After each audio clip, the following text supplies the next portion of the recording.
Hello. Oh shit. Hello, Joseph here. I'm a musician, I'm a composer, and I love talking about music right here on this channel for your eyeballs to consume. So today I wanted to broach the immensely complicated and not at all contentious topic of postmodernism. I know postmodernism is a bit of a hot button topic right now. For some reason the right wing has decided that it means the fall of Western civilization and the end of judeo-Christian values, and why do I have to see gay people around? But all that is just nonsense. And I endeavour in this video to illuminate you on what postmodernism actually is and what it means in regards to music. Let me make this really clear, I am not a philosopher. No doubt there will be nuance that I have missed or omitted for the sake of brevity. As with most questions, there is no clear-cut answer, and because this is art, none of this is empirically a fact. Please do your own research. Also, all of these ideas apply to more than just art. This is philosophy about culture, but I'll be using art mainly as examples because that's the theme of the channel and you can't tell me what to do. Please like the video, please subscribe if you'd like to see more, and most importantly, please do click the bell. Let's go.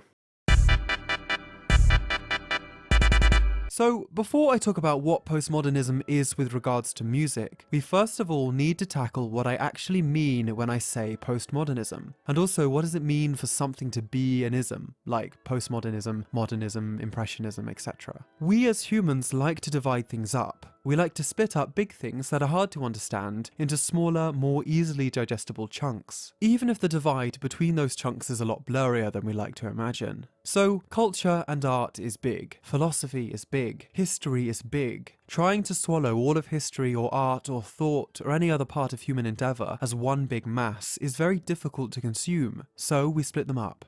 Imagine you're walking through an art museum. You're having a lovely time, you just bought some piece of trash from the gift shop, and you want to look at some paintings. So you start walking in the direction of the gallery, and you notice something. There are signs up, directing you to different sections of the gallery. One says Cubist, the other says Impressionist, another says post-war. You wonder to yourself, why have they done this? Why has the curator decided to split up all these different paintings into subsections? The answer might seem obvious, but it's because some are more similar than others. As an example, let's look at Impressionism specifically, as I've covered this before on the channel. Take these two paintings. The first is a Monet, the second is Renoir. Someone who is unfamiliar might not naturally group these two works together. They look very different. They both have very different subjects, very different painting styles, different composition. There's not a whole lot, at least on the surface, to suggest that they might both have a common perspective. But nonetheless, they absolutely do, and there are various criteria we can use to group them together.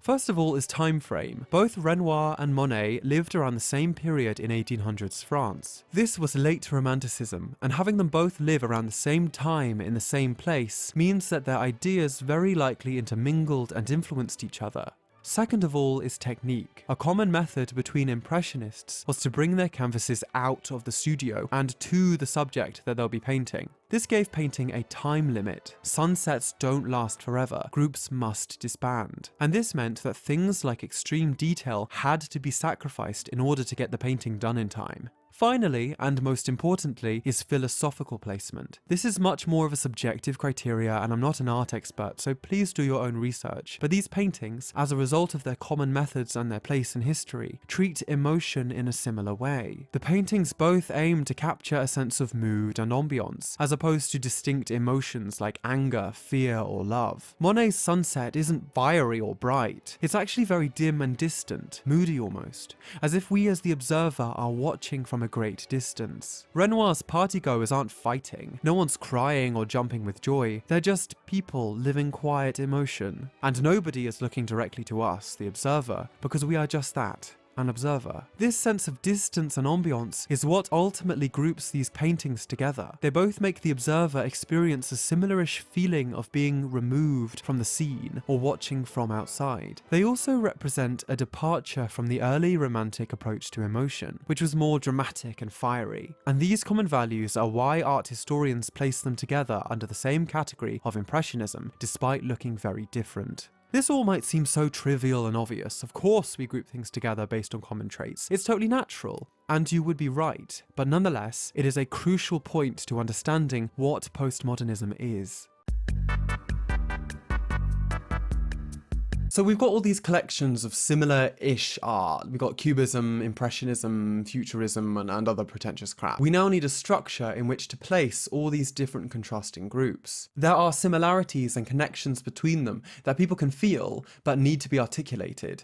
And we do this because drawing connections between different areas of culture can very often provide new insight. We need a framework, a context, which brings us to modernism. Modernism is a general movement, a framework for understanding art that appeared specifically between the late 1800s and up to World War II. Its values are mostly a rejection of the ideas of the Enlightenment, ideas of clear-cut rationality and tradition, and also the desire to create new forms of art that had never been seen before. Things like the stream of consciousness novel, montage cinema, and atonal music were all created around this time as a hunger for the new and a rejection of the old would take over the world. Lots of art made during the turn of the 20th century connected to these values and ideas, and modernism lets us provide context and place these smaller artistic movements within a wider set of intentions. Going back to the painting example, Impressionism can be placed into this framework of modernism. Impressionism and its rejection of the bombastic emotion of romantic art is just a manifestation of how modernism, a wider cultural movement, was rejecting all the ideals of the romantic. Impressionism is arguably a part of modernism, a branch of the greater tree. Imagine a doctor with lots of patients. The doctor uses her framework of modern medicine to understand and diagnose her patients, and then to find the right course of treatment for them. Modernism and postmodernism, which we will get to in a second, are like medicine in that we use them as a framework through which to understand what's actually going on deeper within. So, finally, on to postmodernism. Okay, I'll tell you. Postmodernism was a movement in philosophy and the arts that started mostly after World War II and was characterized as a departure from modernism. That's it. Nothing more. Despite what Jordan Peterson wants you to think, postmodernism is not evil. It's not a threat to judeo-Christian values. In fact, it doesn't necessarily stand for anything at all. It's just a framework through which to understand culture. Postmodernism describes a set of similar-ish values which a lot of different artistic movements might exhibit. These include a rejection of ideologies or grand sweeping statements about the world, irony, skepticism, and a suspicion towards clear-cut rationality. The pre-war 20th century was quite hopeful in nature. Ideas of utopia and an excitement for the new were thrown around. But the horrors of World War I and World War II would taint this hope. People had seen the darkness within humanity, and ideas which seemed so clear to people before were no longer so obvious, and everything was up for debate. Postmodernism doesn't reject modernity. Instead, it recontextualizes it and builds on ideas of modernism. Ideas like the rejection of absolute truth and rallying against tradition carried on from modernism. They still resonated with people, just in a new light. To sum it all up, modernism and postmodernism are essentially sets of values or ideas which characterize a historical period. Art in the early 20th century often had similar themes, and that's why we group stuff made during that time under modernism. Remember the gallery example. The exact same could, I emphasize could, be said for modernism, just for different values under a different time frame.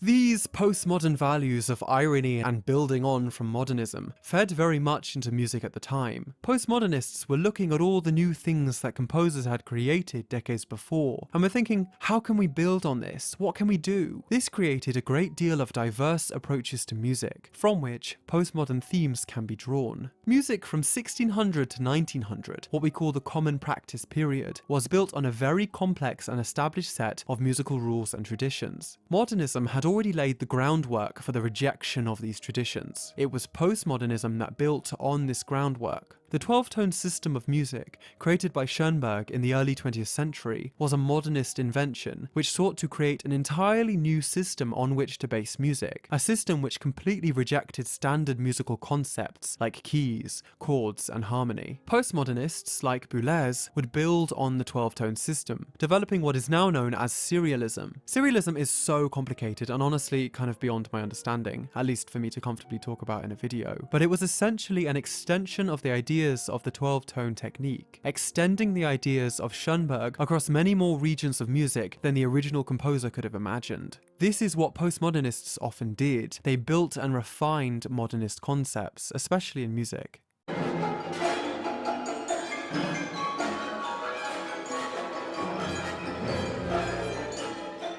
Postmodern music also very often challenged the distinctions between high and low art. For a lot of human history, society was built into the haves, royalty who would be played refined chamber music and symphonies, and the have-nots, essentially the plebs on the ground listening to Ed Sheeran. But the 20th century and the rise of the middle class had challenged this assumption, and it was beginning to show in music. Popular music was no longer seen as vapid and empty, and actually had the capacity for deep musical meaning. Old ideas of high and low were obsolete, and the playing field was essentially leveled. David Bowie saw this very clearly. His music was massively popular and considered by some purists as bass, but very often carried hidden commentary on culture. Some people interpret Bowie's lyrics in Life on Mars as a direct comment on the American dream, or perhaps the British dream, I don't know what that would look like, referencing the empty promises of capitalism and Western ideals. Take a look at the George Crumb, in the 70s, created one of the most famous pieces of postmodern classical music, Black Angels. Written for electric string quartet and percussion, Crumb stated in the score that the piece was written in a time of war, potentially referencing the bloody Vietnam War going on at the time. The piece is commonly interpreted as a criticism or mockery of the shambolic battle that America was waging and losing in Vietnam. The first movement, Night of the Electric Insects, involves screeching violins with lurching dynamics.